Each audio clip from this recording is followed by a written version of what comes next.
So this is not really a super big story, uh, but it is something that was very commonly accepted in my family when I was young. So for us, it was a very real thing.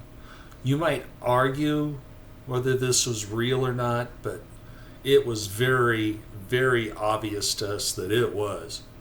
So my mom and dad had been studying parapsychology subjects when I was young, and my mom did learn a few things. And one of the things she learned to do was to be rather intuitive with some of the skills that went along with that.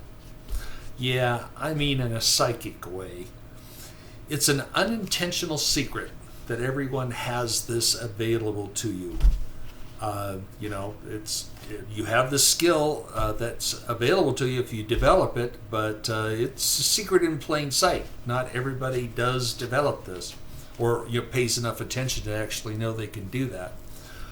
It does take some practice for some of us. Some of us just naturally do it. Most of us have ignored and let it just sit idle, and our bodies and brains react in this way. What you don't use reduces in function, even to the point that it seems to go away completely.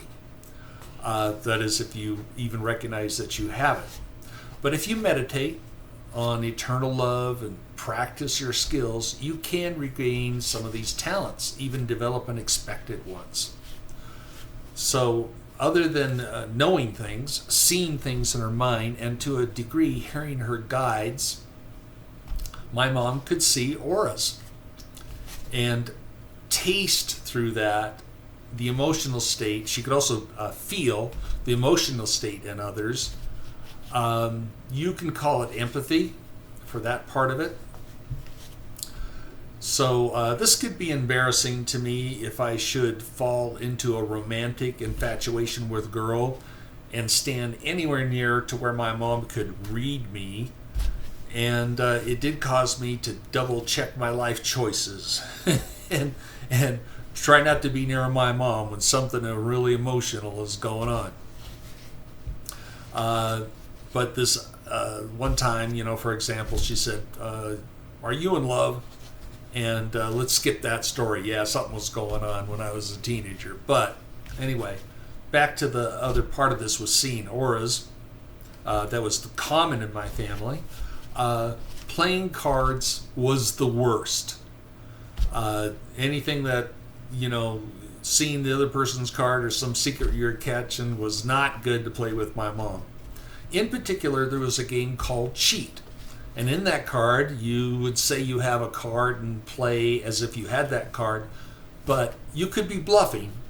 And one of the other people, if they had the card themselves, or they got suspicious and read your face or some other thing, they would just say, call you cheat. And if you didn't have the card, you lost some ground in the game.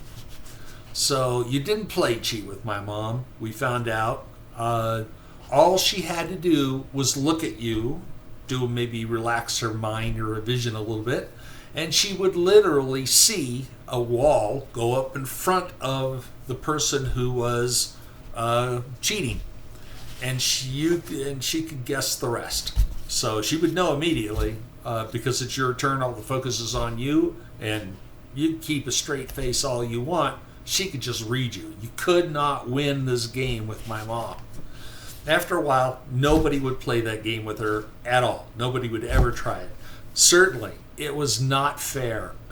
So if you want evidence of this paranormal skill, just play Cheat with an intuitive who can see auras.